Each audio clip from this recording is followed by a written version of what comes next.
We go to our last presentation. Herbert Houdjik and Arash Ahmadi. They are going to talk to you about next level in reporting. That's the name of the presentation. Gentlemen. Okay. Hello. Arash has to connect his computer to the system, so I have some time. After Dominic's presentation, I was thinking, oh, how am I going to do this? Well, and then it came to me, in England, they have a famous actor, and he is saying, and now for something completely different. And to reassure you, I'm not going to sing, and I'm not going to do any funny walks. But I'm going to present something completely different to you. It's a reporting support system, as you call it in English. We in Holland, we call it a verslaglegging ondersteunend systeem. That's for our Dutch and Flemish supporters here. Let me first tell you who I am. I'm Herbert Houdjik. I'm a staff member at the reporting office of Dutch Parliament. The reporting office is 65 people in total, of which there are 44.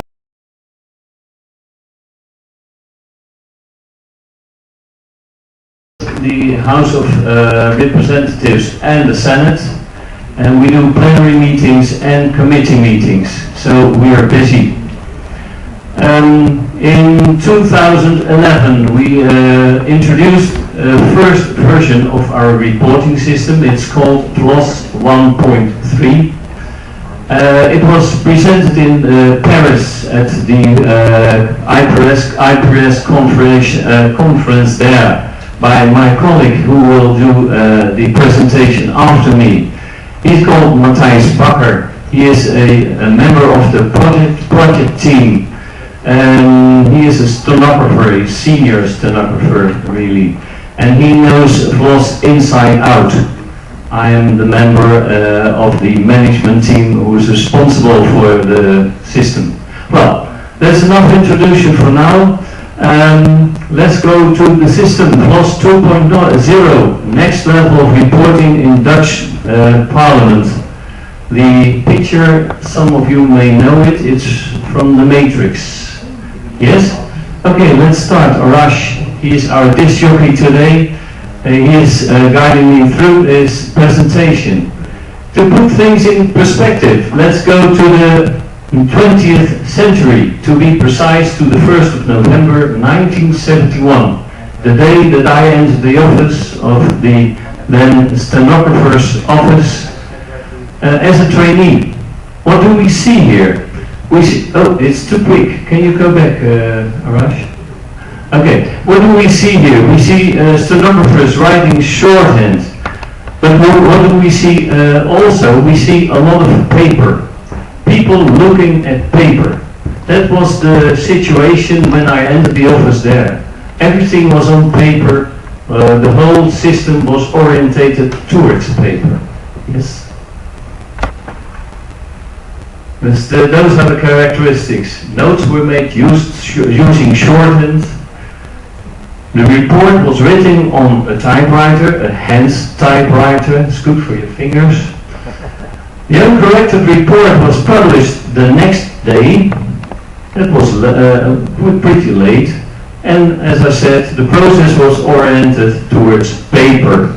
Lots of paper. Okay. Now we put the clock forward very fast. I'm losing a lot of hair in the meantime, and it's the 21st century. And what do we see today? Today we see, as you look very well, we see members in Parliament using tablets, smartphones. We see ongoing debate in social networks, Twitter, Facebook. We see need for fast information, and it must be open to the public. We need immediate and digital reports. That's what is needed, and less paper, because of environmental reasons, and people don't want that paper anymore. okay. So we decided to develop VLOS 2.0. That's the next level we are going to. But what do you need? Well, first you need to lose all the paper. You have to look completely different to what you're doing in the report. And the first step to do that is to design a database. And what do you see here? That's a picture of how we're analyzing our meetings. Because a meeting has a starting point. A meeting has an agenda. And on the agenda there are subjects that are on the agenda to be spoken of. And every subject on the agenda has terms in which the speakers are speaking. There are speakers, there are interruptions, there are motions put forward and being spoken. So this is how we analyzed a meeting and a report made of it. And then we had our experience with VLOS 1.3 because we were working with a logging screen there. No more shorthand, logging. And the logging screen was a bit too slow because in the first stage we tried to make editing choices on the logging screen already. So the logger in the meeting was already thinking of how he was going to make his report. This logging screen had to be more intuitive, to be faster. And there was a new editing module.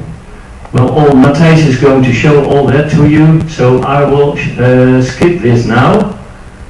And completely new to this version of the VLOS system is the introduction of a revision website, because members have the right for corrections. And all that corrections was done on paper until now, paper going in and out by mail. And we want a paperless process. And with this new system we have the ability to have a completely paperless process. And what's the result to the report? And now we're going back to the matrix again. Many of you will know this theme in the film. Neo is saying there is no spoon. Well, I say now, and fasten your seatbelts, there is no report. Well, we can stop the conference now, the Dutch have solved the problem. There is no report. Well, to reassure you, there is a report. But there is no report as a written paper document. And that was what we were doing up till now. We were writing on paper, and we were always thinking in terms of paper. But now we are thinking in terms of database. We need data.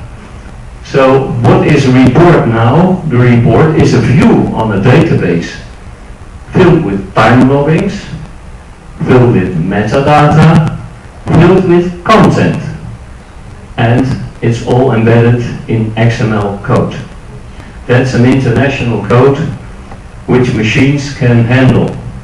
And this is an example of such a view on a database. On top you see metadata. There is the name of a speaker. There is his function. He is a minister. He is a minister of economic affairs. Under there you see time loggings. When did he start his speaking? When did he stop speaking? And under there is the content. That's what he said. So in this form we have a report full of content but free of form. And that's how we work. And what are the advantages there? We can now produce a report. If you want a PDF document, you can make it. If you want If you want a PDF document, you can make it.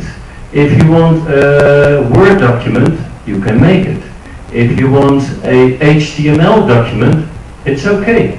If you want whatever, you can introduce any question to this system and you get it. Well, what's new? We can still produce our printed version of the report. That's no problem. But we can also produce HTML versions of our report on a PC, on a smartphone, on an iPad, So everyone has access to the report everywhere and fast. We can also use it to make video streams accessible, because our metadata can be used to make search machines on the video. And lately we have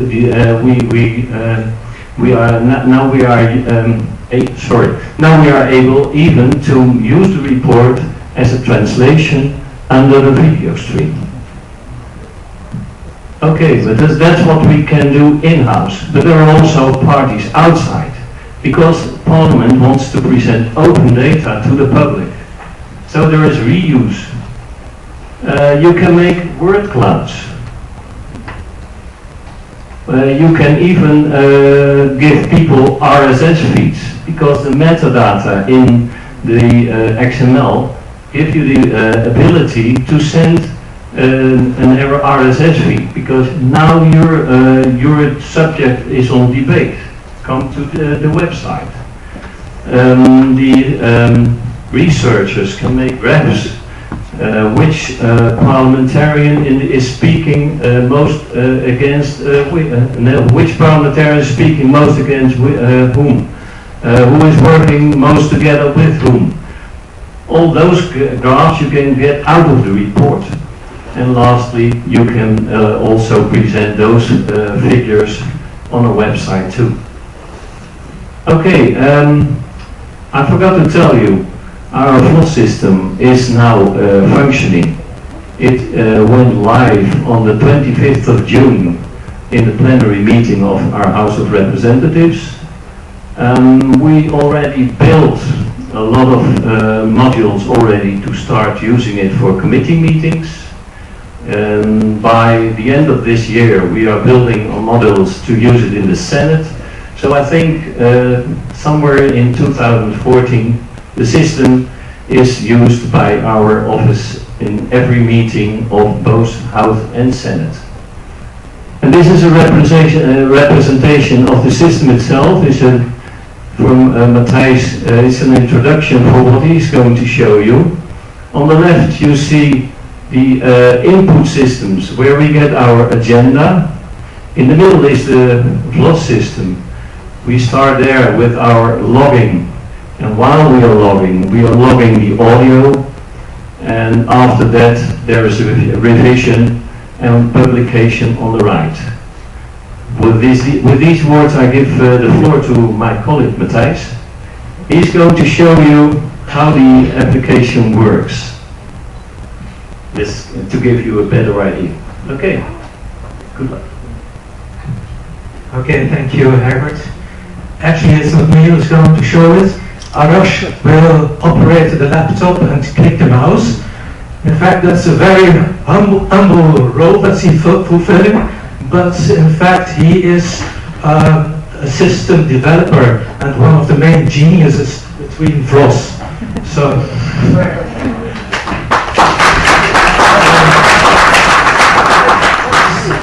so far for the theory. Let's quickly move on to the VLOS program itself. VLOS is a network application, but in the following demo we will use a local mirror of the program just to avoid any connection issues. I'd like to start where people tend to start in the digital world, at home.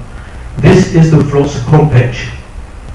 VLOS is currently only operational for the plenary of the Dutch Lower House. We expect to roll it out for both standing committee meetings and the Upper House, the Senate, later this year. The menu that you see on the left hand is ahead of those future developments, for you can already choose between plenary and standing committees. We choose the plenary. This is the homepage of the plenary. Here you choose a meeting workspace, a separate site dedicated to a single sitting of Parliament. VLOS automatically creates these workspaces as soon as information about a sitting becomes available in our parliamentary information system that is updated by the Secretariat of the Lower House. You can select a meeting workspace by date or number of the sitting. We choose the sitting of the 2nd of July. This is the homepage of the site for the plenary sitting of the 2nd of July. Below you see the business of the House, the agenda of that sitting. The agenda items, along with information about the subjects of debate, are automatically imported from our parliamentary information system into VLOS. The left-hand menu on the screen displays a lot of options. Which things are available in the menu depends on your role in the workflow and on your permissions as a VLOS user. For the sake of this demo, we have granted ourselves the maximum of permissions. For instance, we are allowed to edit an agenda item. In order to do so, you click the link activities in the menu. The item that we want to edit is the debate about the bill on the quality of health care. VLOS opens one of the many different forms in the system that are used to write information into the database. The text that you see in the boxes has been imported from the parliamentary information system, and we can now complete these texts and make alterations in such a way that the texts are fit for the report. The data that we enter in the database is then merged with a template that VLOS uses to create a ready-made text fragment in the final report. Now let's imagine that we are on duty as reporters, and it is our turn to log the proceedings in the plenary hall. We needn't make a shorthand transcript, for we can rely on a digital audio recording, but we still have to make notes. That's where VLOS comes in. The program runs on a small computer in the plenary hall, and the data that we enter is synchronized via the network with the database on the VLOS server. And this is now mini chart. This is the login screen that's displayed on the computer in the plenary hall. As a reporter, you can log keynotes, both speakers and floor actions, by clicking pictures and icons on this screen. You can enter text as well by keyboarding. Together, these digital notes, stored in the database via the network, constitute the framework for the segment of the proceedings that it is your job to transcribe. The e-logging screen shows the same list of agenda items that we edited before. Let's assume that we are present at the beginning of the sitting. The first agenda item is about to be the opening. You select it with a mouse click. Next, you will specify who is chairing the sitting. To do so, you click the picture of the MP who wields the gavel, and then you click the icon that lights up in the ribbon at the top of the screen. VLOS creates an entry in the list of keynotes that you see in the right-hand column. We close this agenda. Now it is time to identify yourself as a reporter in VLOS by selecting your name and picture in a drop-down menu. This tells the system to assign to you as a reporter the job of transcribing the part of the proceedings that correspond to your 5-minute term in the plenary hall. The chairman of the House now opens the subject of the following debate, the consideration of the bill on the quality of health care. You click the agenda item. As soon as an MP is given the floor, you log this keynote by clicking the picture of the MP. VLOS distinguishes between speeches and interruptions. When an MP is called to deliver a speech on the platform, you know this by clicking the speech icon in the ribbon. Every following MP that you click is filed in the list of keynotes as making an interruption. And when a new MP gets the floor for a speech, you click the speech icon again. The Dutch lower house consists of 150 MPs. It can be something of a challenge to find the right name quickly enough in the box with pictures of MPs. To make things easier, you can make a selection beforehand. As a reporter, you generally know which MPs will participate in the debate, and you can move their pictures to the upper box of the screen by drag and drop. This reduces the number of options. When it's time for a minister to answer, you click his or her picture in the box with members of government, and then press the speech icon. Other keynotes that the reporters can log during their 5-minute turn include different types of floor actions. For instance, when an MP sets about tabling a motion, you click the corresponding icon in the ribbon. In the same way, you can log a non-verbal utterance, such as applauding, or the repeal of an amendment. After that, you click a new speaker again. Meanwhile, time passes. You may have noticed a stopwatch and the bar next to it that is filling with green. After 5 minutes, it turns red. This signals that it is time for reporters to swap turns. The reporter who is going to take over presses the button turn in the ribbon. The previous 5-minute sequence of keynotes is now available to the reporter as a framework in which to transcribe the audio. You see that the right-hand column on the e-login screen is clear and that the stopwatch has started afresh. The reporter who has taken over can type the first words of the new term in the editing box on the e-login screen. This makes it easier for you to locate the beginning of your term when you start transcribing. Okay, I think we all agree that the debate has finished by now. We close this agenda item. The next agenda item is the vote. When you click it, VLOS opens a screen that enables you to capture the voting procedure. This is one of the more spectacular new features in the VLOS 2.0 version. The first item that's put to the vote is a motion. You click that item. VLOS shows the logos of the different political groups in Parliament. The vote is taken by show of hands. The chairman of the House rapidly states which parties are in favor, and you click the corresponding logos. VLOS is so helpful as to calculate the results of the vote for us, so that we can immediately see whether the motion has been adopted or rejected. So it's adopted in this case. This will do for this term. We close the activity and press the turn button. After your turn in the plenary hall, you go back to your desk in the back office and open an on-off screen on your workstation by clicking the link to parts of the report in the menu. On this page, you see the term documents that have been assigned to you.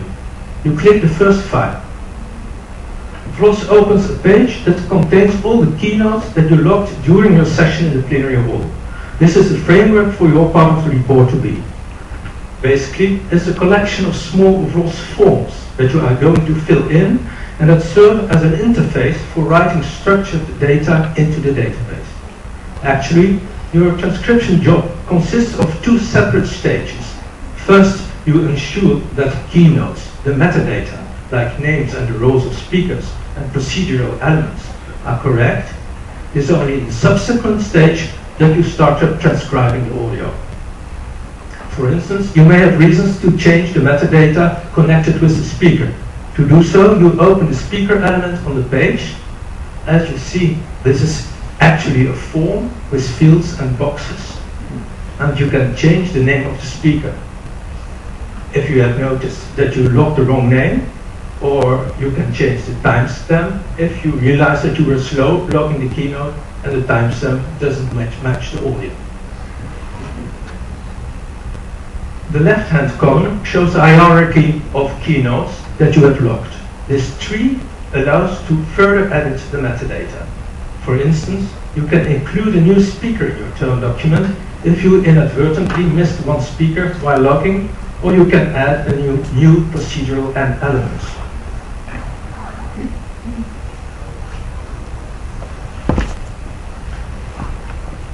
Next, you open the editing screen in VLOS for the second stage. In VLOS, we use the Office 2010 version of Word as a database editor. This is the Word file with metadata. You probably recognize some of the names of speakers. Moreover, the document contains information about the procedural elements. These metadata cannot be changed in Word. You use Word only to type the text of speeches and interruptions in line with the audio. And when you're done, you save the Word file.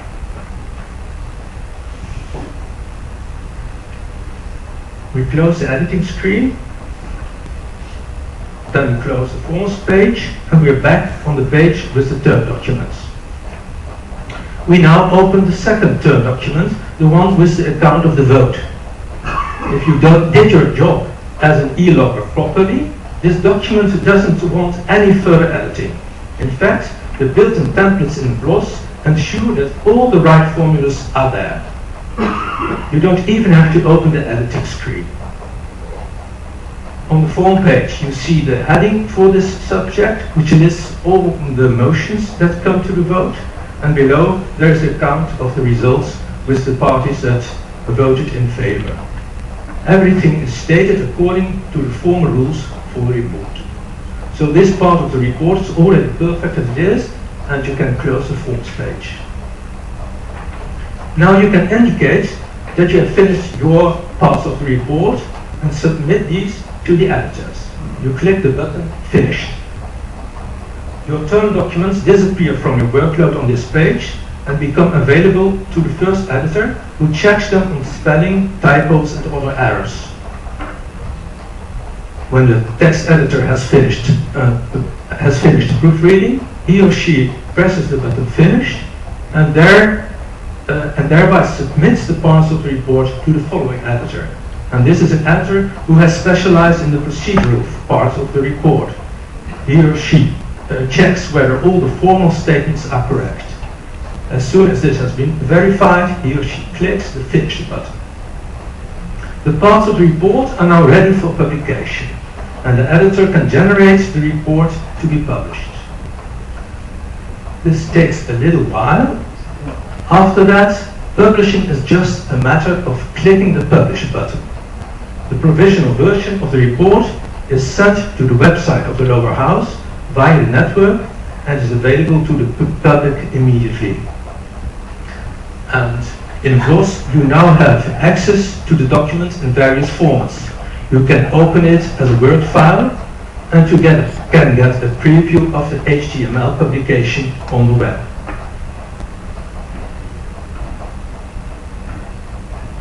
And so this concludes our short overview of the VLOS program. We would very much welcome your comments and questions. So, and if you have any more technical questions, you can also address these to Arash, who will be present on the Inter-Access stand in the exhibition tomorrow morning. Great. Thank you.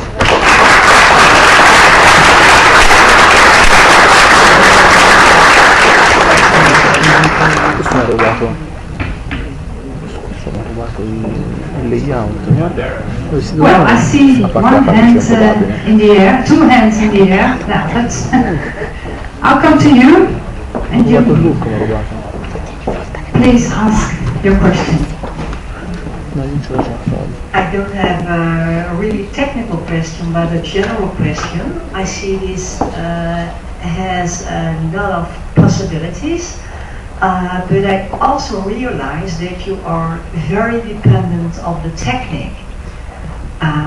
So I think, what are you doing when the system is down? Is it possible to change easily then to a manual way to type and to work? Well, you better answer. I could do it, but They say I'm in charge now, but well, technique is in charge, and we know technique is can be vulnerable. We do have procedures if technique fails. We have another system. It's an older system we used before we started with VLOS. It's also a system based on technique. So we can step back to that system, fill our report in that system, but then we have to reproduce it in VLOS whenever the system is back, because we depend on this system to publish our reports. But we have other measures to work outside VLOS and then take it into VLOS afterwards. Here was another question. Can I just say to Arash that London is a very nice place to live. We have a job for you.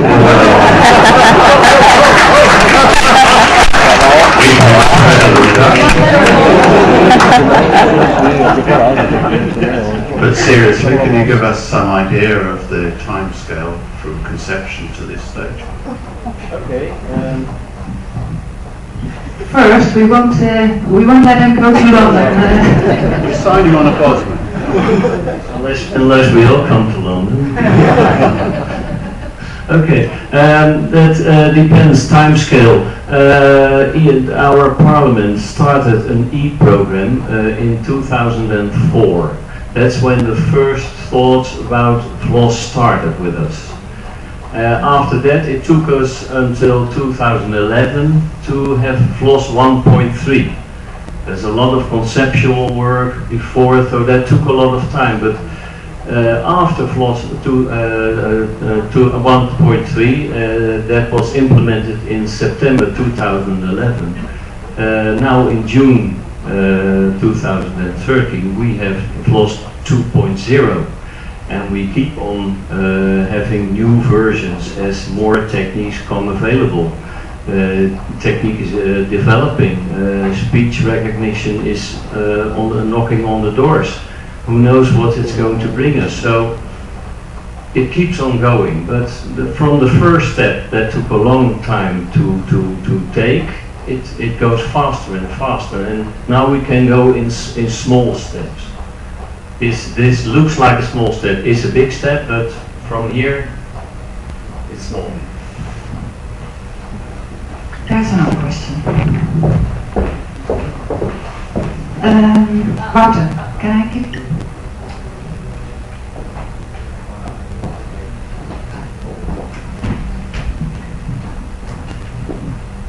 So you also talked about the revision website.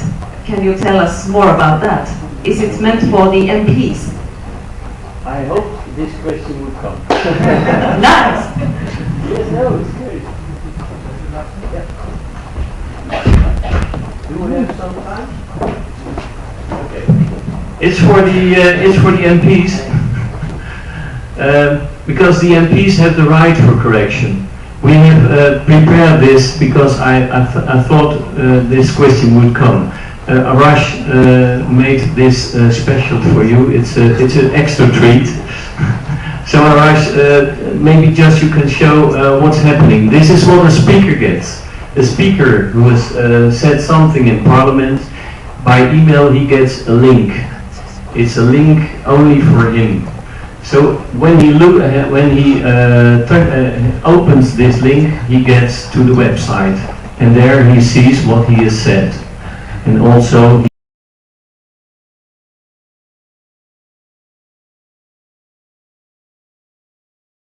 to have an idea of what you have said in conjunction to other people. So he can correct there. Maybe you can do some correcting.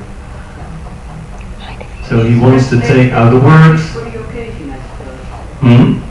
Yeah. Yes, this is made specially because it takes some time.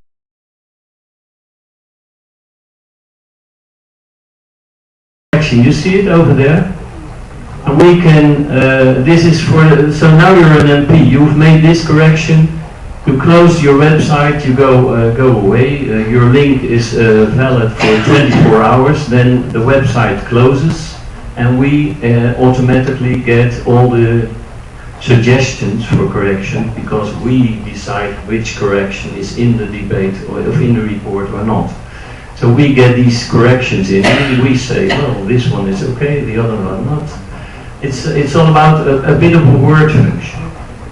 It's easy. Do you get it straight to Gloss, or do you get an email? Well,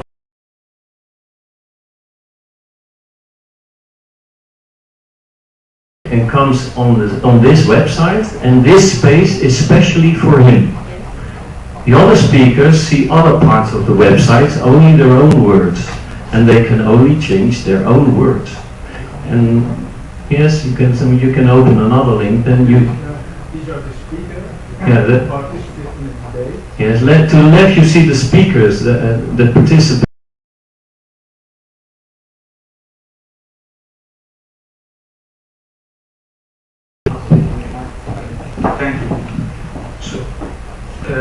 these are the speakers who participate in the debate, and these are the links that they get in email.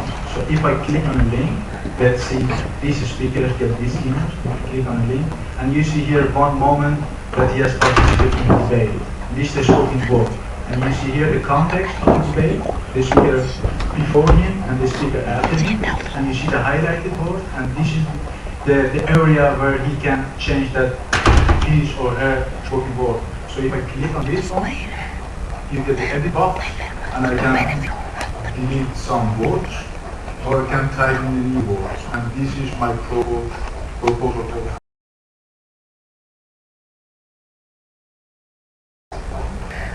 And as you can see, I see the deleted word and the new word. And this information is going to be sent to our database, and we can get this information, we import this information into both, and then we can, of the DDR, can judge if they accept or reject the proposal.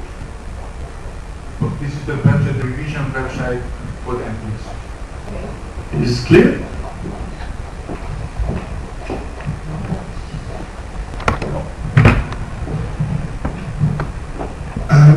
I was wondering, in this revision system, is there an option to have audiovisual feedback? I can remember that when I'm talking a lot in Parliament that I don't know what I will say. But if you click, is there an option to listen or see and listen what you said? No.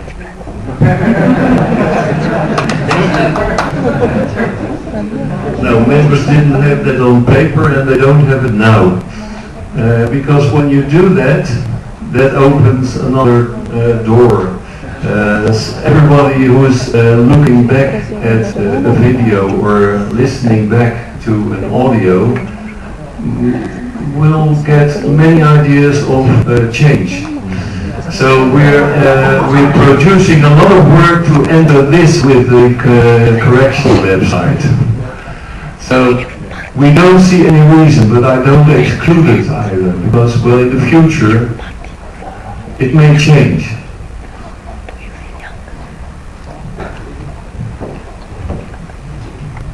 Well, if there are no more questions,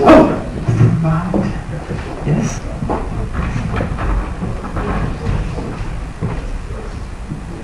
I think I can predict an answer to my question, but still, are you planning to make a video on demand using metadata?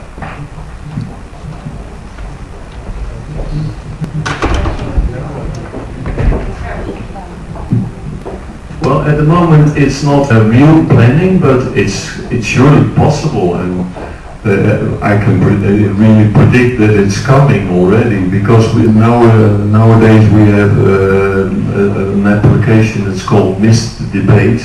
There you can watch videos of debates you missed, and FLOSS is used to make this to enter it.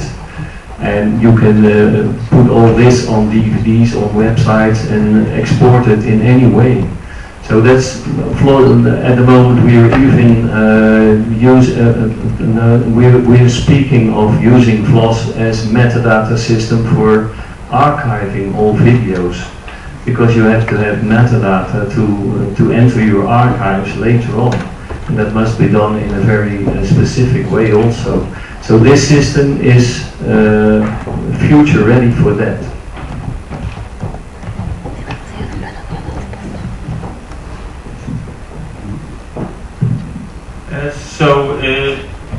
Could it be possible to link the text with the video or the audio? Are you planning to do that?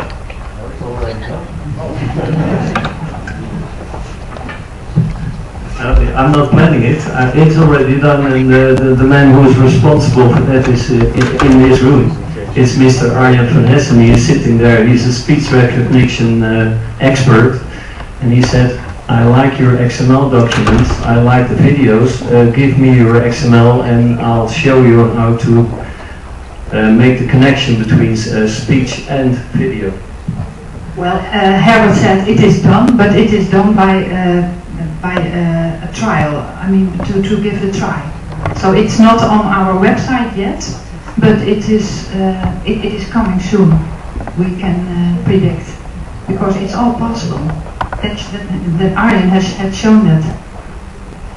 Yes? Thank you. How do you archive the reports? Still hard copy? That's another project, but Herbert can tell something about it. How do we archive? Well, our office is not the archive department of Parliament. That's another branch doing that, and they're doing that in the form they did it up till now. But just 2 weeks ago we started a discussion, and the whole program is started now to have digital archives.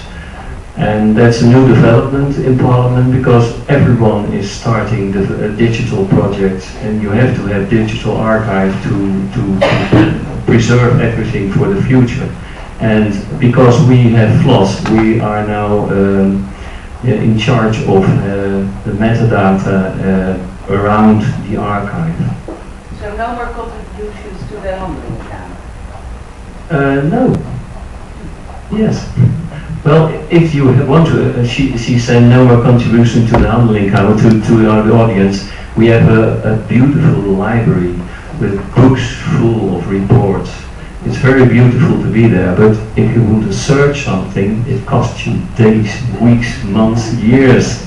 And with this system, it's one you enter a search machine that goes through the reports, and you find it in minutes.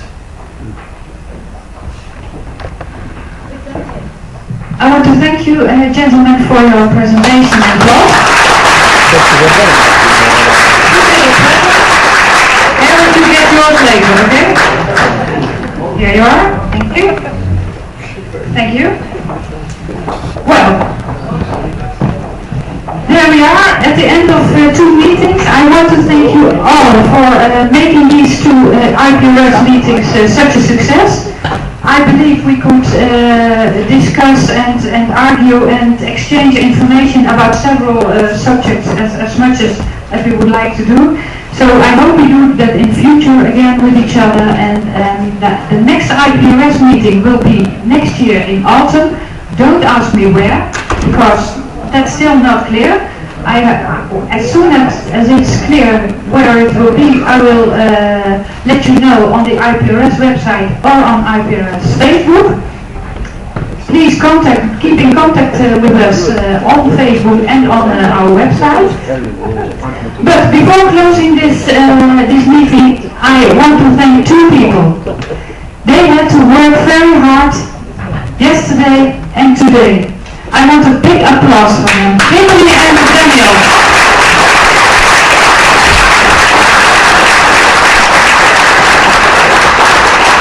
And because they were such a great help for us, we have a present for them from Ghent, from all of us. Thank you very much.